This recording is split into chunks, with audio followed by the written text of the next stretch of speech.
What's cooking, Ladle Gang? I just finished watching Tron from 1980 something, and why did people like it? Back in 1982, Disney released Tron, a movie that captured an 80s vibe with technology and pop culture at the time. In 2010, they tried to capture that magic again with Tron Legacy, but it didn't quite stick the landing. And in 2021, Narita Boy got compared to Tron across media outlets.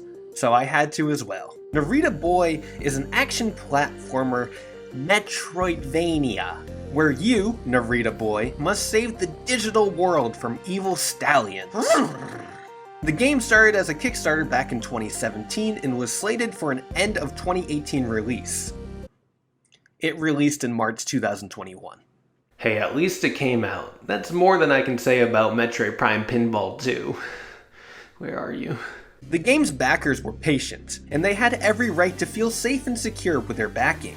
Narita Boy looked glorious. If I saw this game on Kickstarter back in the year of the almighty Metroid Prime 4 reveal, I would drop a hundo or two on it. And that's simply because this game's presentation was phenomenal.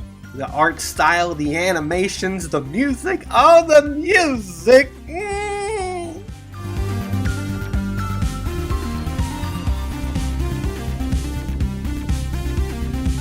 This game was the perfect Kickstarter game.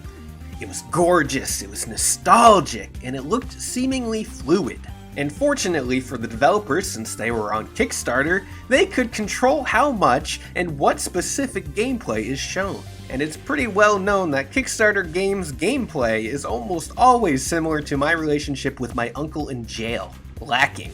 And that's unfortunately no different with Tron-Troidvania here. Tron-Troidvania. The gameplay in Narita Boy is all about swinging at digital fiends with a sick-ass sword. Frankly, the combat is more ass than sick. The fighting gets quite stale fast, like the bowl of cereal I poured yesterday. It's stale! Over the course of the game, you learn many attacks. And sadly, most attacks are one-trick ponies that are used once in a blue moon. All the moves are really cool and flashy, but most are inferior to one or two attacks. If you want a good Metroidvania, you have to have at least half of your abilities feel meaningful, not something you feel obligated to use just to kill an enemy faster. There are many games that flunk weapon or ability balancing, but these abilities majorly affect the fluidity of combat. Specifically the color attacks that the game revolves around. There are 3 areas dedicated to colors: yellow, blue, red. As you visit these sections, you gain the power to hurt enemies of the associated color faster by summoning a Crayola god.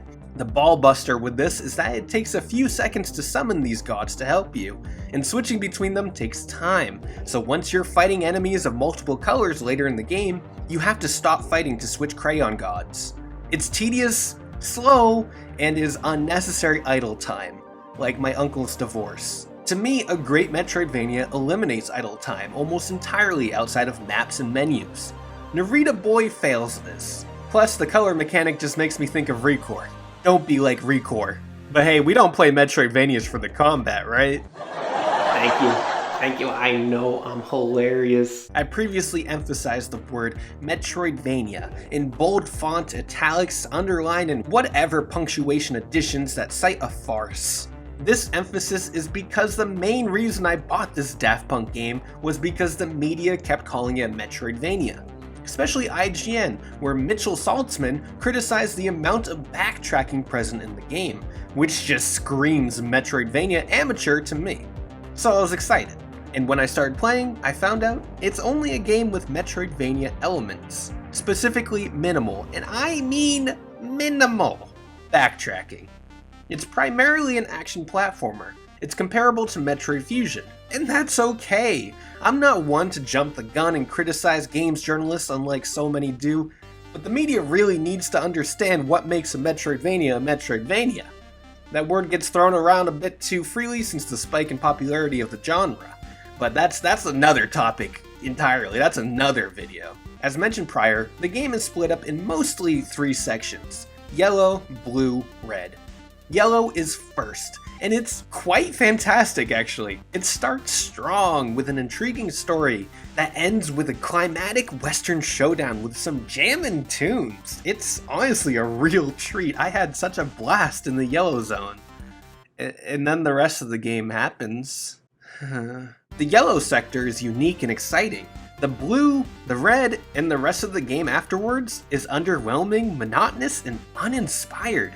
It feels like the developers didn't distribute their resources properly. They just threw all their eggs in the yellow basket and called it a day. I feel like I was going through the same motions over and over again to get through the seemingly autobiographical plot. During Narita Boy's adventure to slay the evil Code, the player witnesses the life story of the creator through quiet visual novel-like segments. These sections are really neat. It tells a very human story that eventually turns into what I believe is an autobiography. When I strolled through a segment where the creator talks about turning to fans to fund his gaming project, I couldn't help but roll my eyes at this Kickstarter-backed game. Not all memories made me visibly cringe like this. There are some real heartfelt moments in this game, especially early on.